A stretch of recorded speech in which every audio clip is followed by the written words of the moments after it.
അരി അരച്ചും പൊടിച്ചും ഒക്കെ സമയം കളയാതെ പെട്ടെന്ന് ഉണ്ടാക്കാൻ പറ്റുന്ന ഒരു അവൽ കൊഴുക്കട്ടയുടെയും ഒരു തേങ്ങാപ്പാൽ പുലാവിൻ്റെയും റെസിപ്പിയാണ് ഇന്നിവിടെ കാണിക്കുന്നത്.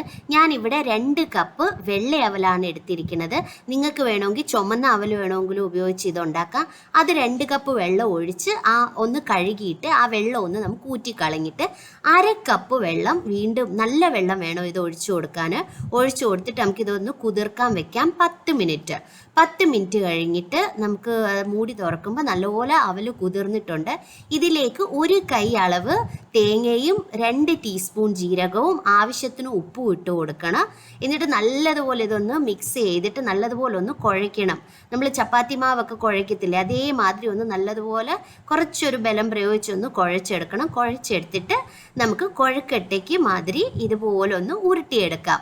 അപ്പം ഞാൻ ഇഡ്ഡലി തട്ടിൽ ഓൾറെഡി വെള്ളം തിളപ്പിക്കാൻ വെച്ചിട്ടാണ് കുഴയ്ക്കാൻ തുടങ്ങിയത്. വെള്ളം തിളച്ചു തുടങ്ങിയ സമയത്ത് ആ ഇഡ്ഡലി തട്ടിലോട്ട് ഇറക്കി വെച്ച് ഒരു 10 മിനിറ്റ് കഴിഞ്ഞപ്പോൾ നല്ല സോഫ്റ്റ് ആയിട്ടുള്ള അവൽ കൊഴുക്കട്ട റെഡിയാണ്. ഇത് അരിയുടേതല്ലാന്ന് ആരും പറയത്തില്ല. കഴിച്ചാൽ അവലിൻ്റെ ടേസ്റ്റോ ഒന്നുമല്ല, അരി കൊഴുക്കട്ടയുടെ അതേ ടേസ്റ്റ് തന്നെ ആയിരിക്കും ഇതിന്. നിങ്ങൾക്ക് വേണമെങ്കിൽ ഇതിൻ്റെ അകത്ത് ശർക്കരയും പഞ്ചസാരയൊക്കെ നിറച്ച് തേങ്ങ ഇട്ടോ ഫില്ലിംഗ് ഒക്കെ വെച്ച് വേണമെങ്കിലും ഇതേ കൊഴുക്കട്ട ഉണ്ടാക്കാം. സാധാരണ കൊഴുക്കട്ട മാതിരി തന്നെ നമുക്ക് ഫില്ലിംഗ് വെച്ചിട്ടും ഇത് ഉണ്ടാക്കിയെടുക്കാം. ഭയങ്കര ഈസിയാണ്. അപ്പോൾ എല്ലാവരും ഒന്ന് ട്രൈ ചെയ്ത് നോക്കുക. അടുത്തത് തേങ്ങാപ്പാൽ പുലാവിന് ഞാൻ ചീനിച്ചട്ടി ചൂടാക്കിയിട്ട് അതിൽ നിങ്ങൾക്ക് 2 ടേബിൾ സ്പൂണ് എണ്ണയോ അല്ലെങ്കിൽ 2 ടേബിൾ സ്പൂൺ നെയ്യോ ഒഴിച്ചു കൊടുത്തിട്ട് ഇതിൽ ഞാനൊരു 4 ഏലക്ക പൊടിച്ചതും 2 ടേബിൾ സ്പൂണ് പെരുംജീരകവും ഒരു 5-6 ഗ്രാമ്പൂവിൻ്റെ പീസും ഇട്ട് കൊടുത്തു.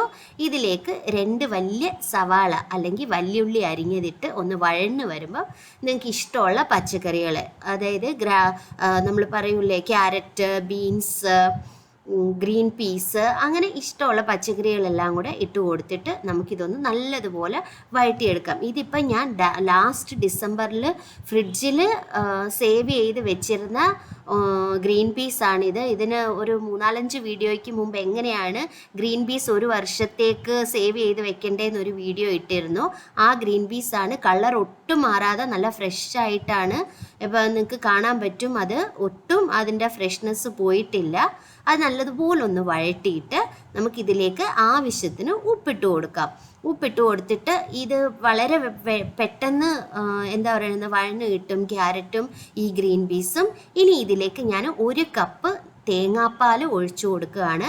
ഇത് ഞാൻ പൗഡറാണ് ഉപയോഗിച്ചിരിക്കുന്നത്. 5 ടേബിൾ സ്പൂണ് തേങ്ങാപ്പാൽ പൊടി ചെറിയ ചൂടുവെള്ളത്തിൽ കലക്കിയത്.